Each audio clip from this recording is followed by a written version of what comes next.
right. Hello and welcome back to the Rossi Brothers Sports Podcast. My name is John, joined as always by my brother Adam. And who else today, Adam? Yeah, got another exciting guest for you all. Really pleased and honored to be joined today by Mrs. Meredith Manfredi. Meredith grew up in Staten Island, New York, where she worked for 10 years for the Staten Island Yankees, the former single-A short-season minor league affiliate of the New York Yankees. You might have heard of them. Meredith's role at the Staten Island Yankees was as a member of the Pinstripe Patrol and as the entertainment host. Her job focused on fan experience and included interacting with fans, directing and organizing on-field games and skits in between innings, and assisting with marketing and promotion. She attended SUNY Geneseo, where she studied history and adolescent education and holds a master's degree from Touro College. Meredith currently lives on Staten Island and works as an AP history teacher at Staten Island Technical High School. In fact, Meredith just told me before I started recording that her history exams are next week as we record this. So really appreciate taking the time to join us in the big build-up to the AP history, AP US World exams. Thank you. Welcome so much, and thanks for being here, Meredith. Thank you. My pleasure. So, man, I'm really looking forward to this conversation, Meredith. To be able to talk to someone who I always am fascinated with all the like in between inning skits and whatnot, especially at the minor league level. But we'll get to all that. Before we do that, I just want to lay the foundation here. Who is Meredith as an athlete, as a sports fan? Like, what was your experience growing up? How'd you get into sports? I mean, I consider myself relatively athletic. I did, just kind of in elementary school, you run the gambit, you do everything, you see what fits. So I did a little bit of everything. The things that stuck, anything that didn't involve hand-eye coordination. So track, swimming, those kind of things, I continued to do. Track, I coach track at my high school now. So that's what stuck. But I swam pretty competitively. I made it to the junior Olympic level, and then soccer I did for a while. But eventually you just get to a certain point and you pick something and that's what you do after school. And that was track. So I did track for a long time. But I love sports, and I love the whole, the team aspect, even track, which feels very solitary. There's definitely a team aspect to it. Even just beyond relays, but just having some people to train with and everything. So, I've been doing sports my whole life, did a little bit of everything and just waited for something to stick. So, yeah. I had the pleasure of coaching track at the high school level too, a couple years back. But I have to ask you, what events did you do? In track, I was an 800 meter runner, and I did the mile as well. But yeah, lots of 4x8s my team did. I say that I'm an 800 meter runner. I held the school record at my high school for years in the 400, which was just random. I wasn't a sprinter. But I had that record for a while. The 800 was like the thing that I liked the most, probably because I felt like it was the most challenging. It was like, I could go out there on any day and be totally decimated by it, or go out and have a really good day. So I liked the challenge of the 8, but I don't even think it was really, I don't even know if it was my best event, but that's what I ran. When I swam, I did breaststroke. That was what I did in JOs and stuff, but yeah, that's what I did. Wow. 800 stinks. That's such a tough race. Yeah. I was terrible at it. You like the challenge. I'm like the opposite. I'm like, man, it's too challenging.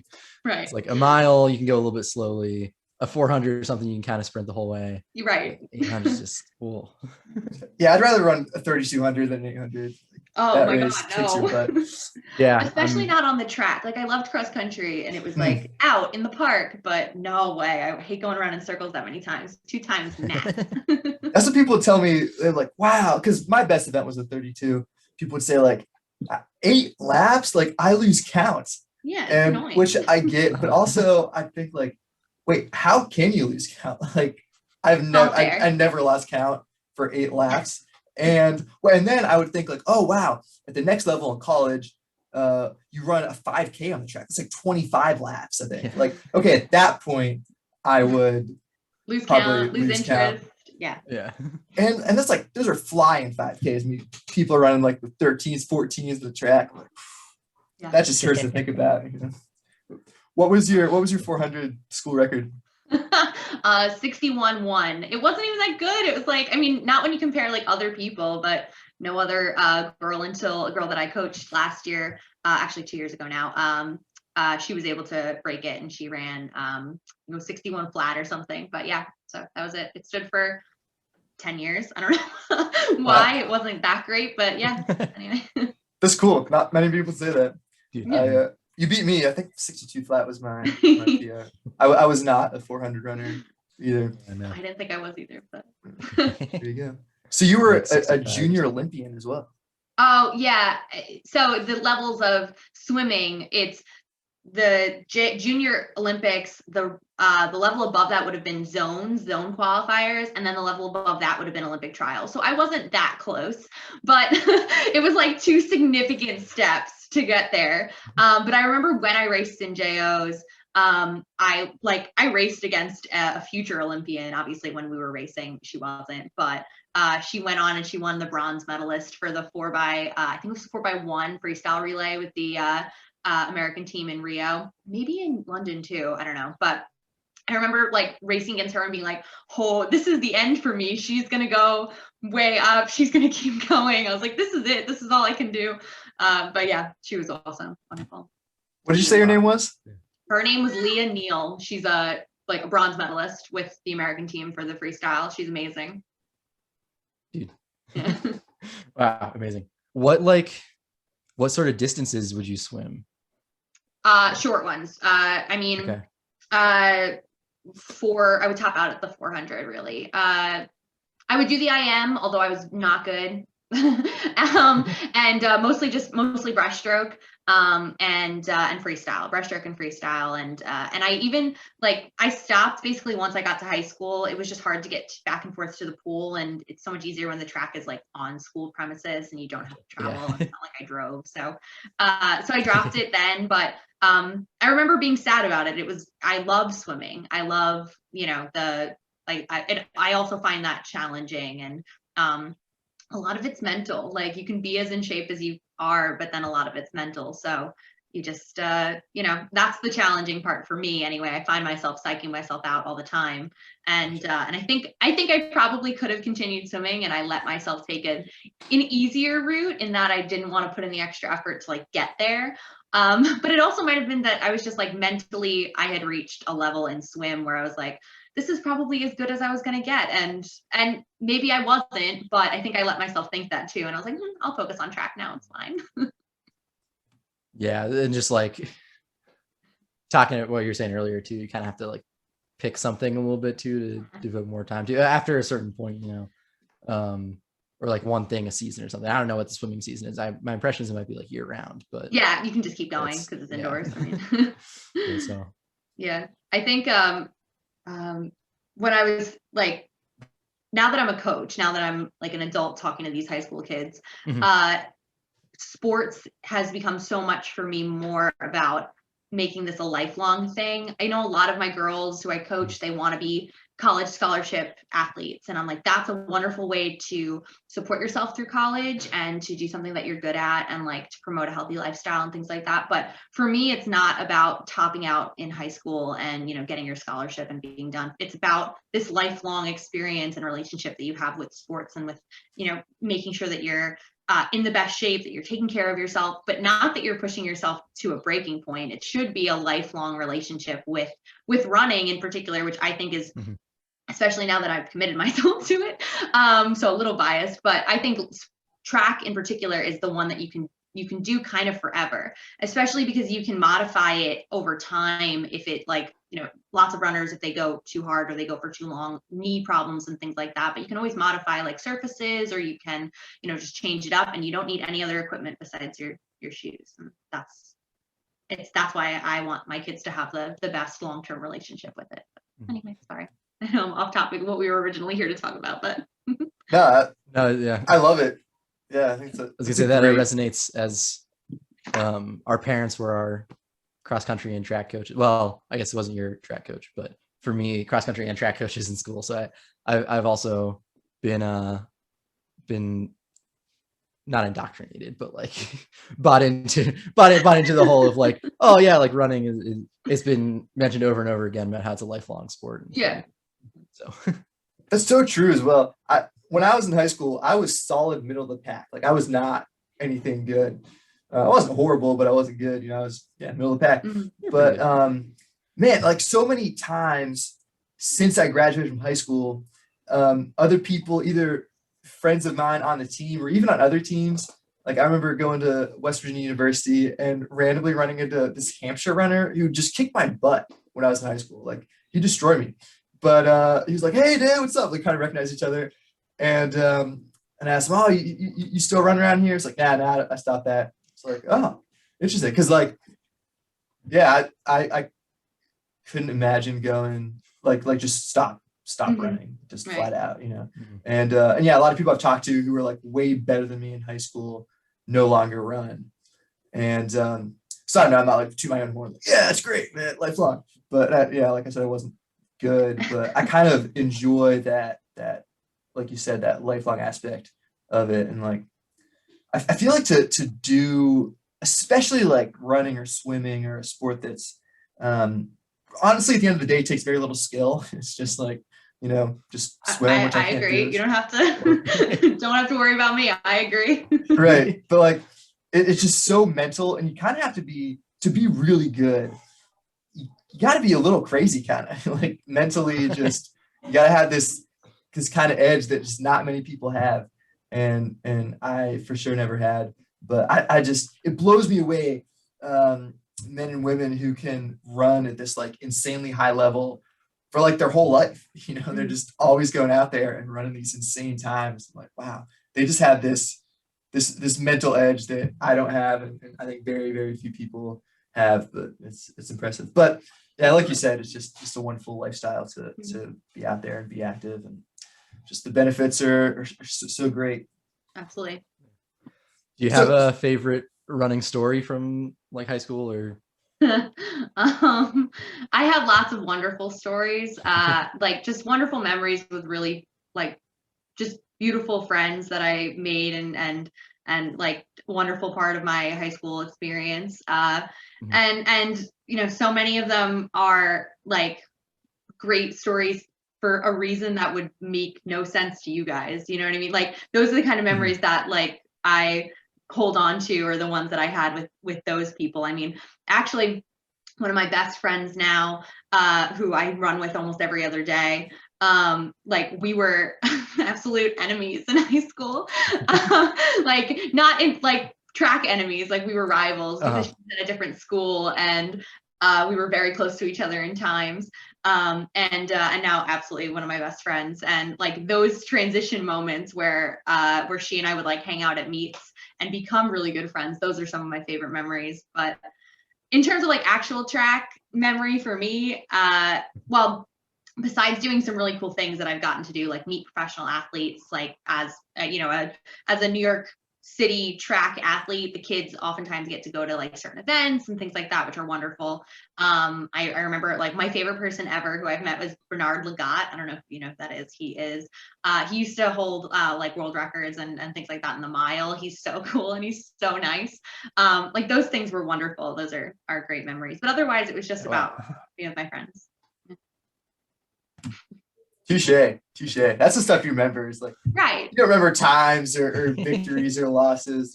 It's like it's that camaraderie that sticks with Yeah. you. Yeah. Yeah.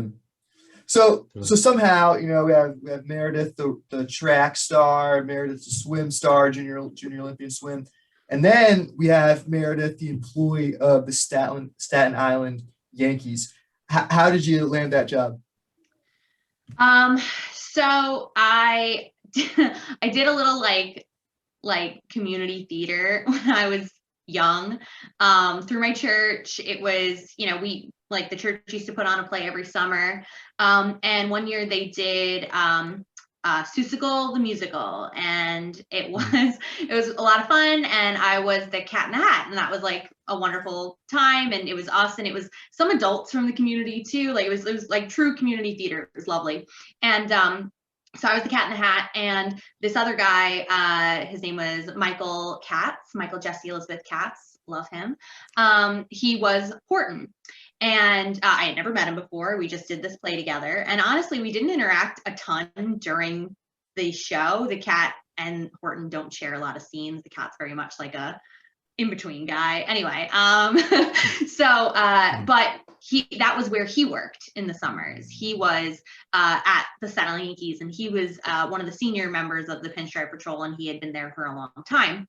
And so that fall, when they were doing like auditions for members to join the Pinstripe Patrol, he reached out to me. By the way, this is like my freshman year of high school because like I'd been there for 10 years. I'm not that old. I don't know if I'm coming across that way on Zoom, but you know, so he messaged me. My mom was like, "This is a great summer job," and I was interested in doing something fun. I've always loved baseball. I've always been a baseball fan, so to be able to do that as like my extra pocket money during the summer seemed like a win-win-win. And so I went and I auditioned. It was a substantial process. They don't do it that way anymore. But I went, I had to improv. It was like a lot.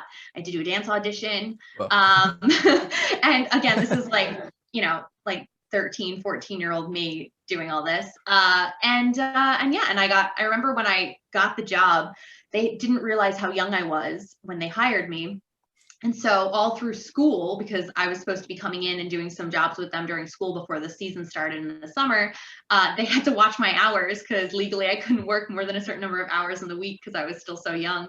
But Gotcha. Yeah. It was wonderful. That's how I got that job. And the Staten Island Yankees were RIP.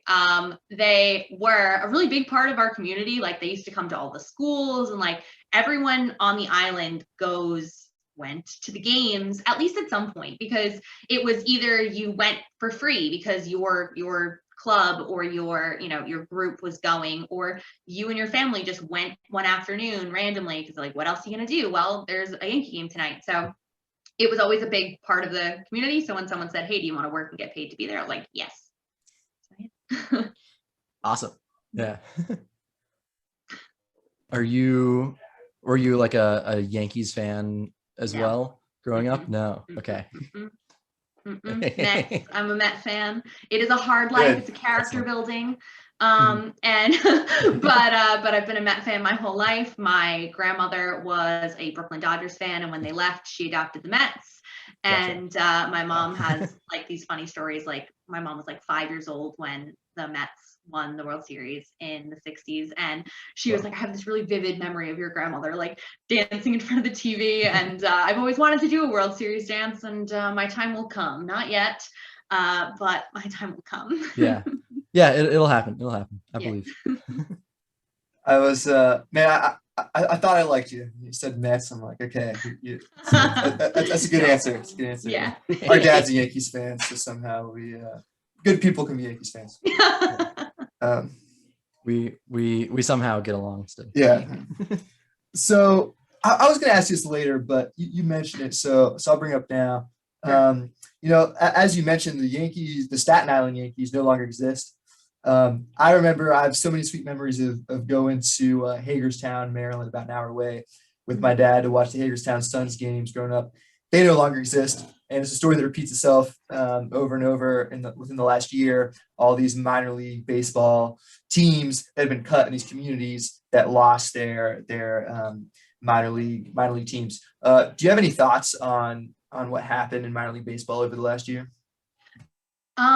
I don't know if I have like specific thoughts on the more broad topic of consolidating minor league teams in general, but I'll say for the Yankees, for the Staten Island Yankees anyway, I understand why it ended up being Staten Island. I both understand and don't understand. If you've ever seen our ballpark at Staten Island, it is gorgeous. The whole time you're sitting there, you're looking at the New York skyline, you're on the water. Wow. It is like, for me, I never understood why like there weren't a lot of fans there, and we would only get fans on particular nights if there were fireworks, or I was like, people should be coming all the time. It's so lovely to be here. And it just, I don't think it was garnering the money that it needed to become the single A team that they were going to stay with, which is why they switched to Hudson Valley. So I think that's why. And listen, if it's anything more complicated than that, then I don't know. But I don't think that, especially over the years, it got less and less that people were coming. And I just think that if if the major league team wants to cut things, make things more streamlined, I understand that. Like single A short season is like so redundant to me. It was so fun, and we got to see like real great players come through, and and wonderful players even before I was there came through. But single A short season, like we can make this a little bit more streamlined. So I both understand it, and also I'm so sad for the loss. Like I loved it. The community was wonderful, but that's how life goes, I guess. I'm a big Oakland Athletics fan myself. Okay. And it's like for the last 15 years, it feels like every few years it comes up like, oh, the A's with this ballpark are going to have to move and find a new location. And finally, 4 years ago, it was like, okay, we're going to have this park in Oakland. They're going to stay in Oakland. This is great. And then I don't know if you saw just in the last few days, Major League Baseball told the Athletics to go search for other locations because they're concerned the lack of progress in this new ballpark. And if you know anything about A's fans, I mean, they are diehard. I love being an A's fan. I've never been to an A's game. I've never been to California, but I love just seeing the A's nation out there do their thing. But despite all that, it's like there's so many forces at play that you can have a great fan base and still lose a team. I remember being in 7th grade and the Pittsburgh Penguins almost moved to Kansas City. And I was so mad. I was about to choose the Vancouver Canucks as my new favorite team, and luckily they were able to stay in Pittsburgh. But it's never fun losing an organization as a community. Yeah, for sure. You talk about the Pinstripe Patrol and this big audition process. Like, what was that? What's the Pinstripe Patrol? What was like a day in the life of being a Pinstripe Patrol member? Okay, so the Pinstripe Patrol itself was the unit that we were, the team that was in charge of, like, we were the most like in contact with the fans. We were like usually the first line of people that someone would like ask for help or directions, and then like, so because we were the most visible, because we were on the field every half inning, we were on the field at the beginning of the game, at the end of the game, during the 7th inning stretch. So, like, we were just the most visible group, and our job very much like in terms of like what you could expect, like imagine you're working at Disney. We had like a set of like expectations, like you're always supposed to be having a great time, you're always supposed to be happy to see the fans, like, and it was easy, it really was. And then sometimes it was very difficult. Sometimes it was like super, super hot and you were in a cranky mood and you hadn't gotten a chance to have your dinner, and those kind of things. And it was difficult, but that was just kind of, that's the way that you had to approach it. It was almost as if you were, one of the people working at Disney, and you were always happy to see everyone, and you were always happy to be there and to be running the games. And it was always funny, and it always went well, even when it didn't. But the Pinstripe Patrol, the day in the life, we'd get there about 2 hours before game time, an hour before gates. You spend that hour going over the schedule, getting together props and whatever else you'll need for skits and things like that for the day, whatever. We tried to rotate things. Like, you don't want to do anything in the same homestand. Like, you want to like switch things up so that people are seeing different things. And then at gates, you go up. When they open up the gates, you greet all the fans. We're there with the mascots. You pick a couple of people to be in whatever games have fan participation in between innings. Try and do that early. You give them like a little card, come meet us, and we'll tell you what the instructions are at the half inning or an inning before.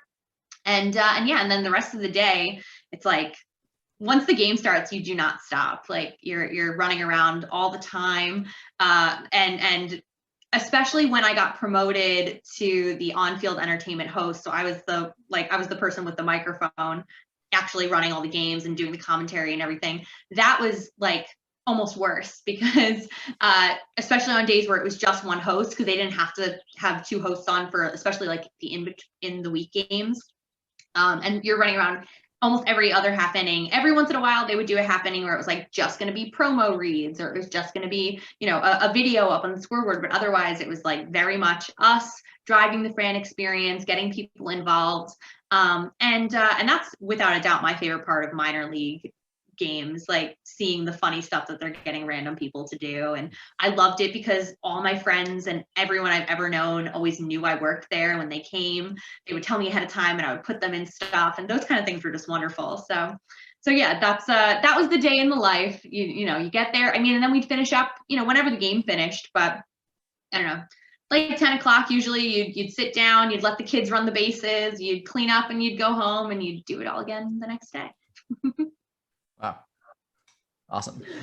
Is there like, I was gonna say, I've never been a participant in a like mid in between innings like event thing. But I've often thought to myself like, wow, what would happen if I were like selected? Are there particular tips for any fans showing up to games who like want to be that person who they like choose to ask a trivia question or something to like stand out and like get picked? It's not really about standing out. It's about getting there early. We got all our contestants first. And I don't know how they do it at other parks, but I didn't want to have to worry about being like 3-6 outs before and not having a contestant. So it was like the first people I saw coming through the gate that fit the game that I was looking for, I asked them. And the first people to say yes got to do it. So it was just about showing up early. Yeah. Okay. I guess I will probably not be showing up super early if I want to avoid it. Okay. I was gonna say another reason to show up to games super early. Get your hot dog, your peanuts, get your scorecard ready. Get in one of those contests. That'd be so fun. Right. So minor league baseball, man, it's so fun. All these promotions and all these different, especially recently within the last 10 years or so, Staten Island Yankees is almost kind of a relic in terms of their name, Staten Island Yankees. And now we hear all these like the Montgomery Biscuits and the Rocket City Trash Pandas. Trash Pandas, etc. Rumble Ponies. Rumble Ponies, yeah. Akron Rubber Ducks. The list goes on. But so the Staten Island Yankees, I did a little research and I saw their mascot is Scooter the Holy Cow. Why? So Scooter is named after Phil Rizzuto. So the Scooter. And that's why he's Holy Cow, because that's what Phil Rizzuto would say when he was the announcer. And so that's why he is what he is. That's why he's a cow. That's why he's Scooter. And like Yankee fans who come through the park get it. And everyone else just accepts it. Like, oh yeah, it's a cow. I mean, also you'd get like, oh, look, it's a giraffe. Like, I'm like, no. He looks, if you look at him, he's got, he's brown and splotchy. So maybe, but I was like, nope, he's a cow. And of course, he's not even a cow. He's a bull because he's supposed to be a boy. But actually, maybe he's a girl. There was like a lot of controversy from the original, like, 1990s iteration of Scooter and what we met as Scooter. But anyway, Scooter the Holy Cow, that's him. That's going to be ashamed you didn't know that, John.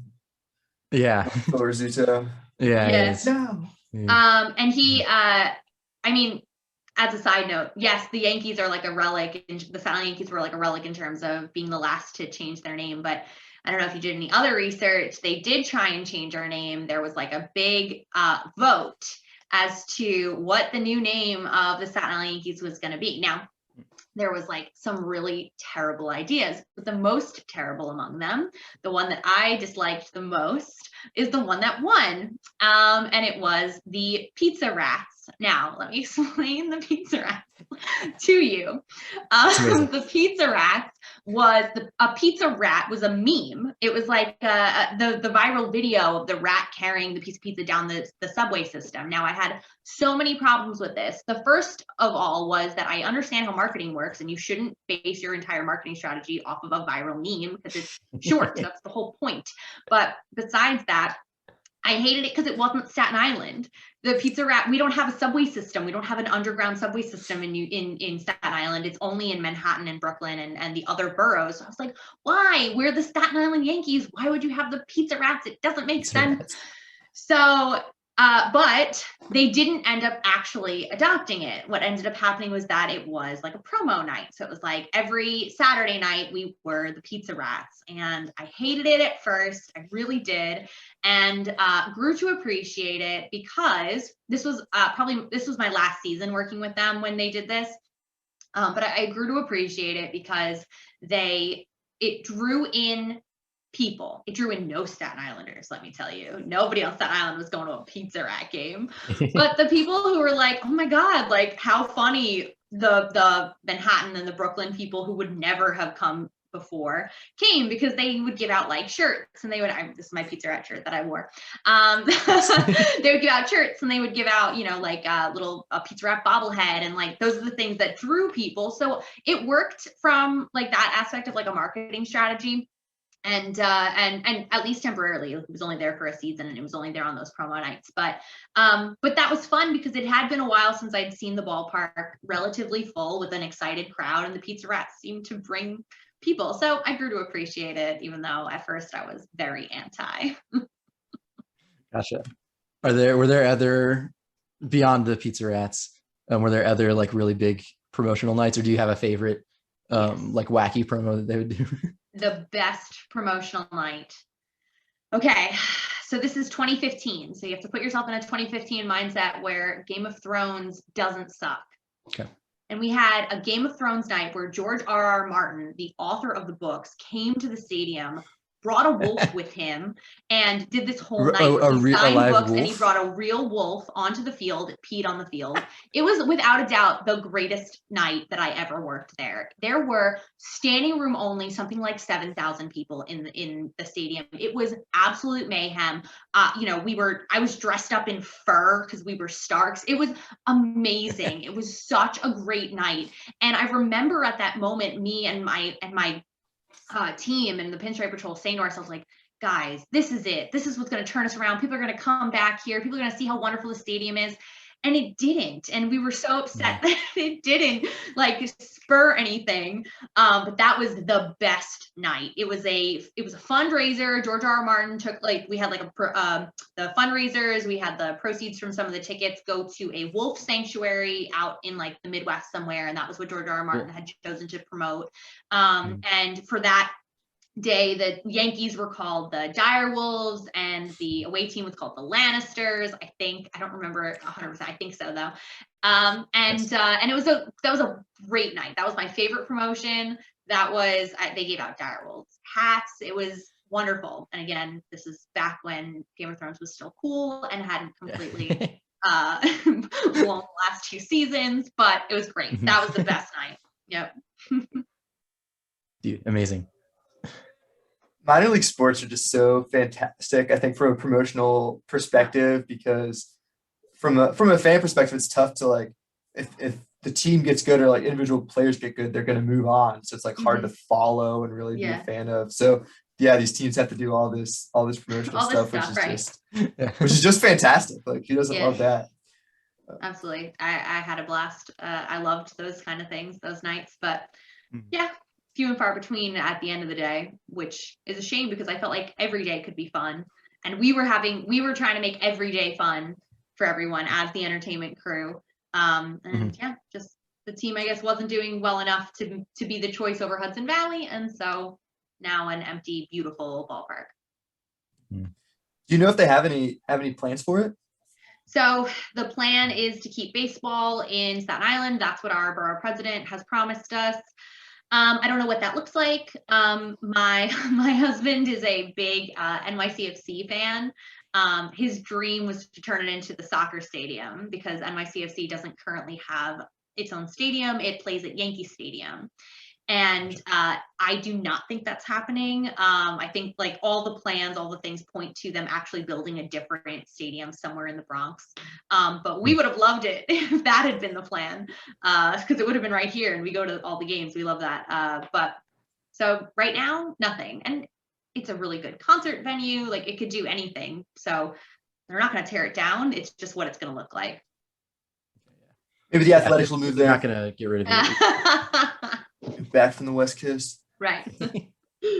I was looking at Wikipedia to see some of the guys that played for Staten Island. But did any players stand out in your memory that you got to see there that went on to the majors?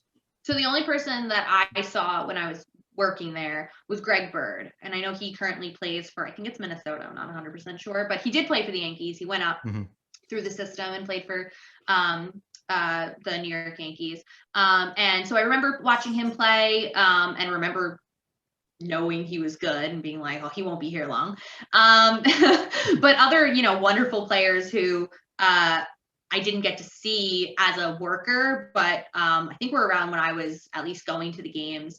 Like Robinson Cano went up through that system. Brett Gardner played for the Staten Island Yankees. Like big names went up through the Staten Island Yankees. And everyone starts somewhere, right? That's also some of the magic of these minor league teams is that you go and you hope that you're seeing the next big name. And it is so difficult for some of these guys to keep moving up, especially when you start all the way down single A short season. But it's possible. I mean, big names have come through. So, John, I think I saw that Francisco Cervelli played for the Staten Island Yankees Oh, back nice. in the day. What a guy. Yeah. What was John- did he have a nickname? I can't remember it. John's a big Pirates fan. I am too. Yeah, he played for the Pirates. Go for a couple Buccos. years there. Good, fun, energetic guy. So, yeah. So, Mary Kate tells me, Meredith, that you are you have opinions about topics and baseball things as such. So I thought that we would ask just a few baseball topic questions to get your take on some of these current issues, one could say, talking points in the baseball world. So people talking a lot about instant replay these days, its use and position or maybe not position in the game of baseball. What's your take on instant replay? I'm pro instant replay. Mhm. I don't see really a negative. I mean, I think that the calls of the umps, like, I feel bad for the umpires sometimes when they make just like blatantly bad calls. Like, what are you gonna do? And I think that instant replay would at least give them like backup for a call that was controversial, but they got it right. And or the ones that are really too close to call, but you need to look at the video, like those kinds of things. But I watch a lot of soccer, and I think the introduction of the VAR system has really helped streamline things and just make things a little bit less, just judgment calls. I think that those things can be helpful. And I also think that judgment calls in terms of like fouls and things like that in soccer are so much more of an issue than they would be in baseball. Like, I feel like it'd be so much more straightforward in baseball. So I'm pro instant replay. Are you pro instant replay for balls and strikes? Tough.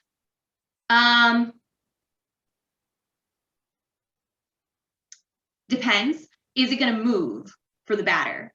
Is it going to be always like, are we going to then normalize what a strike is? Is it always going to be from a certain part of that player's body? Or is it going to be a strike zone on the catcher? Or is it going to be on the ump behind them? So I don't know what I would say for that. Because I think that there's a lot more things that you have to figure out all those other things first before you could even start talking about that. I'm really more talking about, I think, like the kind of calls where you're like calling somebody out at a base or things like that. But anyway. Apparently, you probably know more of this than I do, John, but apparently in like the Pacific Coast League, AAA, there was some minor league that was using an automated home plate thing to call balls and strikes. And they still had an umpire just to like call safe and out at the plate. My understanding too is that there's a like overruled judgment from the umpire.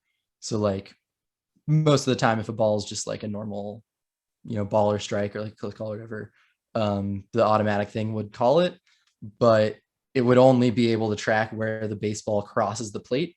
And so like balls in the dirt or something like that, it could like bounce into the strike zone and the thing would call it a strike. It's definitely a ball or something. So there's like, I don't know exactly how it worked. They had, that was a couple years ago. I feel like they first implemented that. I think they've still been doing it. I don't know, but yeah, that was my understanding. It's like a half-baked thing, I guess, but it's like, we're going to do this, but it's not there, don't do it, right? Like if you don't have the actual tech to do it, don't do it. But yeah, it's like an experimental. Yeah, for sure. How do you feel about the runner on second in extra innings? I don't like that. I think that getting to second base is a special thing that not every team gets to do, and not every team is lucky enough to get to second. And so I was talking to my brother-in-law, and my brother-in-law is this is like part of his job is like looking at baseball statistics and things like that. So, and he is always like, he's like, do it. He's like, get the game over quick enough so that I can go to bed, because this is like, this is like his job. And I think that all these rules, so like the ghost runner in the 10th or whatever is, it's all about like moving the game faster and getting it over with quicker and not making them draw out forever and ever. And I feel like for a lot of people, it's because they feel like baseball's too slow or it's not engaging enough, and they want these things to be like done once they get to a certain point. Now, as someone who worked baseball games and at one point did stay until 1 a.m. because they were in the 19th inning and it was taking forever. I too would have enjoyed a ghost runner on 10th that could just or on second, and to just end the game. But I also don't have a problem with the speed of baseball. Baseball moves at exactly the speed I want it to. I don't think that I need to be engaged at every second, but I also know ahead of time when I should pay attention. Like, I feel like my experience with baseball growing up was always that when I'd go to the games and I would like be in the stands, I had so much fun and I didn't have to feel like I was glued to my seat the whole time. I went to the fan section and watched from, like, it didn't matter if I was walking down the stairs. Okay, I missed something, I'll get down to the bottom of the stairs and see it then. But baseball moves at the speed I want it to. And I feel like all the things that people are doing are to make it move like faster, because I think that's people's biggest problem with it, is that it's slow or that it's boring. And it has never been that way for me. So I don't like the ghost runner on second. I think it's silly. And I think that it takes away a big part of what is special about baseball. However, I will say that getting the game over faster means that, people are fresher the next day, and, you risk less injury. You don't get to see like the really, really crappy pitchers in like the 14th, like the ones who are like done. As a Met fan, this wasn't even in extras. I don't remember. It might have been in extras. Jose Reyes pitched a couple years ago, and that was just like, it's like, why? What are we doing here? But that kind of stuff is, just avoidable if you do something like that. So I can see why, but also I don't love it.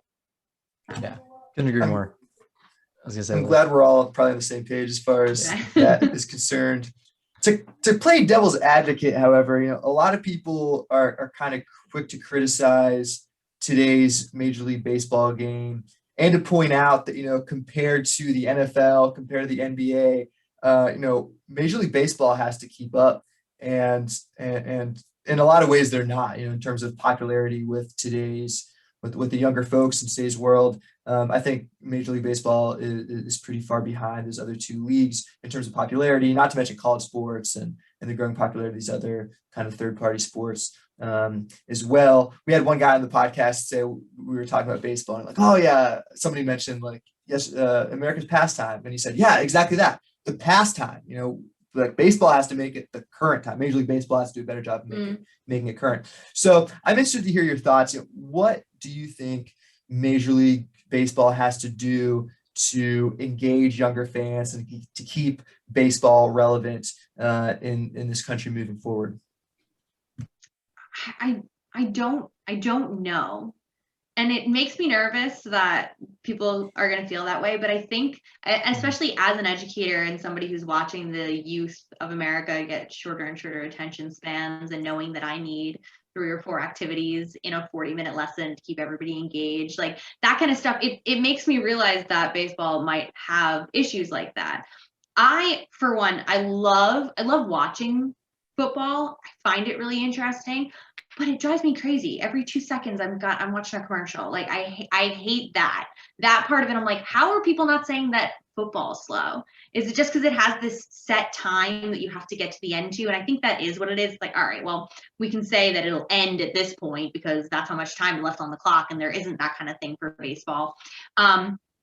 Which maybe we could look into that. I know there's discussion of like clocks for the pitches and stuff like that. But anyway, some things about that like drive me crazy. I hate that about football, and I still love football. But no, I don't. Those things that really annoy me. And then I look at something like basketball, which I don't enjoy watching basketball at all. I like watching college basketball, and it's more about the fact that I'm watching these like kids who I know like how old they are and that they're very talented, not these, professionals who make the game much more boring to me. I like watching the college athletes.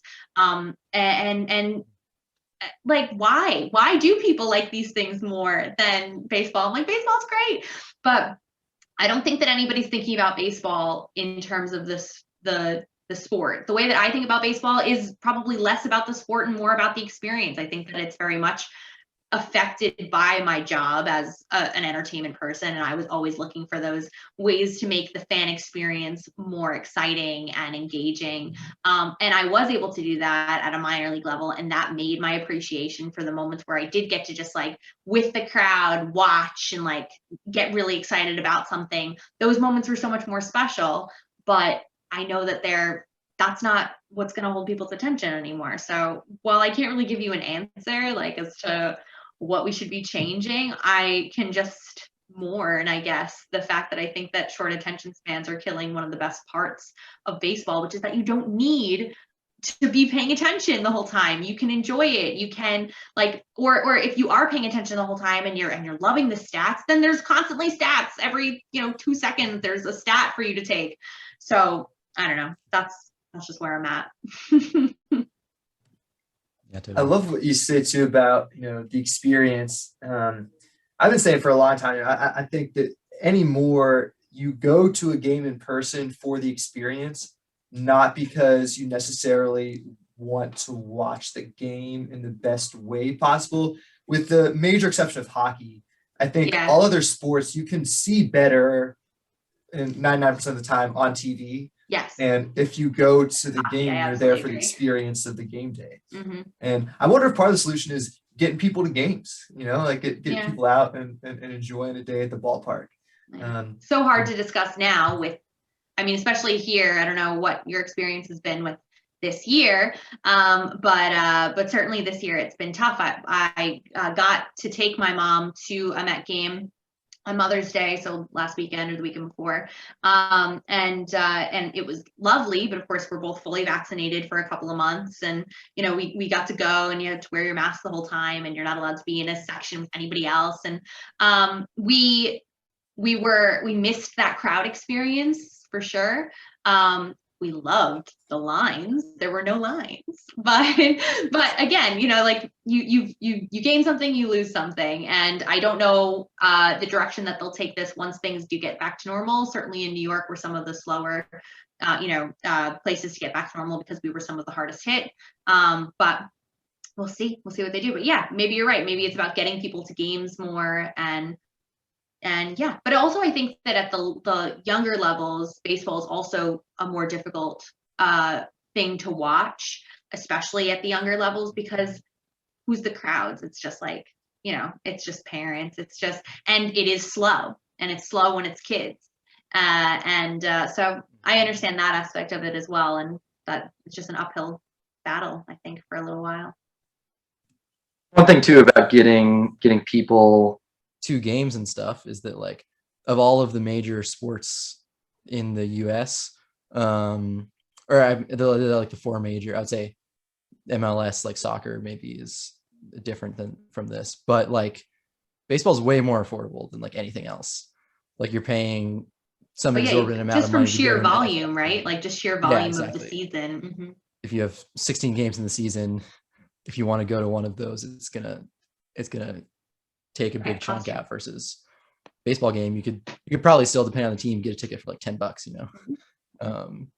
and like I personally love that. Like I think it's great. Me too. But it also then boggles me why you don't see more people at games, because it's so accessible, I guess. Mm-hmm. Absolutely. One thing also, I think maybe not playing against baseball, but maybe in favor of the NFL, I think specifically is fantasy football. And that's just such a huge thing. And so many people that I don't consider myself a very big NFL fan at all, really. I'm a Browns fan, but I'm not really an NFL fan. But a lot of people who I would consider way more, sort of looking for lukewarm fans than I do, are like into fantasy football. I'm like, oh yeah, I put my team together and like following all these stats that like otherwise they would have no reason to. But because fantasy, which started as fantasy baseball, I mean, baseball was the first fantasy leagues, I think, but it really fits football well. And, it's so you have a game every week. So you have a whole week to like put your team together and follow stuff. Whereas baseball, you have to keep up with it every single day. So I think like the popularity of fantasy football has maybe pushed NFL in the direction of, you know, being easier to follow, and fans are going to be more engaged in that as a result, for better or for worse. I think That's both just- of those things come down to length of season. I think that baseball is too long to care about your fantasy team that long. You know, I think that the football season is easier to manage. And again, I think this comes down to attention span. And I think people can do it for, you know, for that length of time, for that many games. And, you know, okay, you've got to change it once a week, like, and that's it. You know, baseball is so much harder. And I was talking again with my my brother-in-law, who's like, this was his job, this is like what he did, and also I think also it being his job made him slightly more bitter, but he's just like, it takes so much out of you to pay that much attention and to care that much, and people don't want to do that on their summer break. It's supposed to be fun.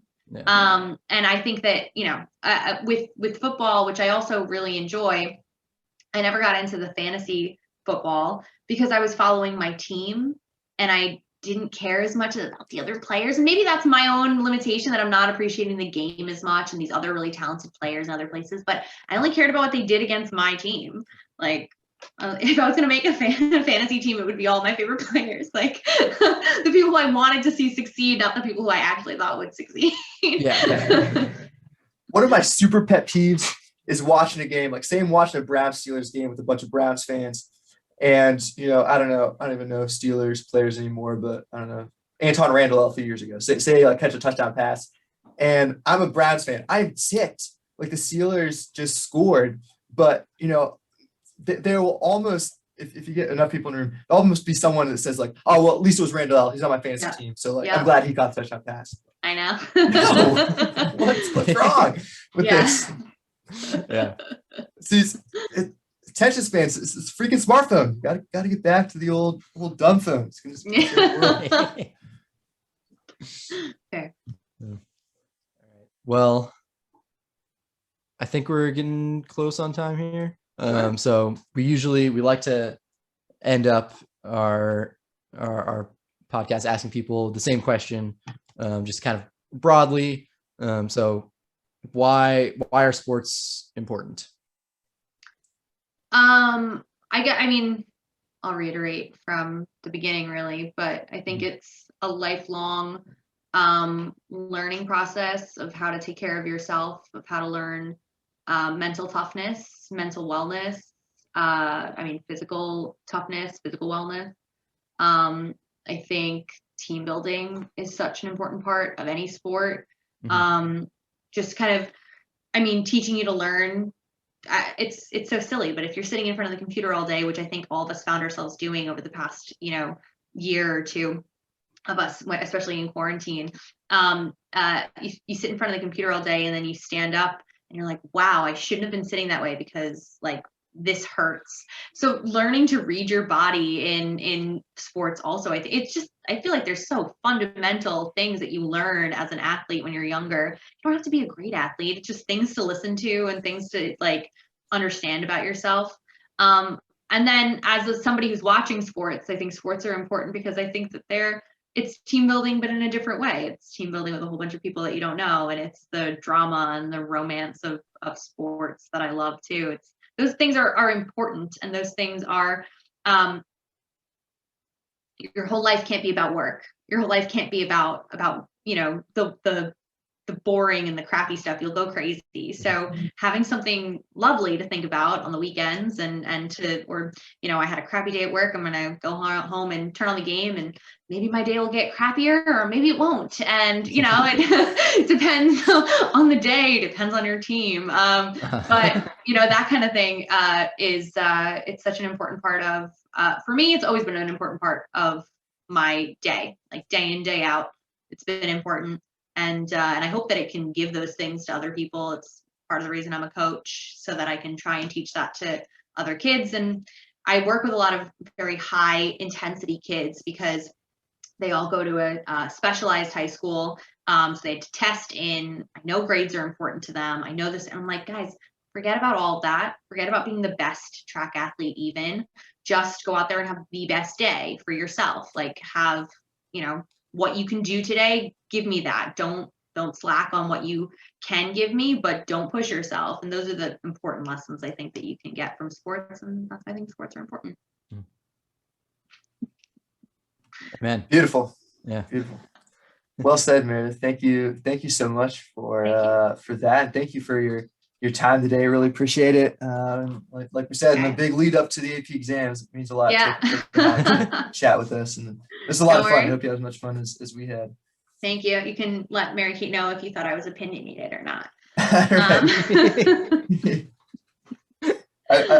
definitely will. All right. I appreciate talking baseball with you. Talking life as well. Good times. Thank you. Cool. Thanks so much, Meredith. No problem. Thank you. From the mountains of Maryland to the banks of Missouri. Thanks to all our listeners from points in between and not in between. Until next time, he's John and I'm Adam. Stay classy, Frostburg.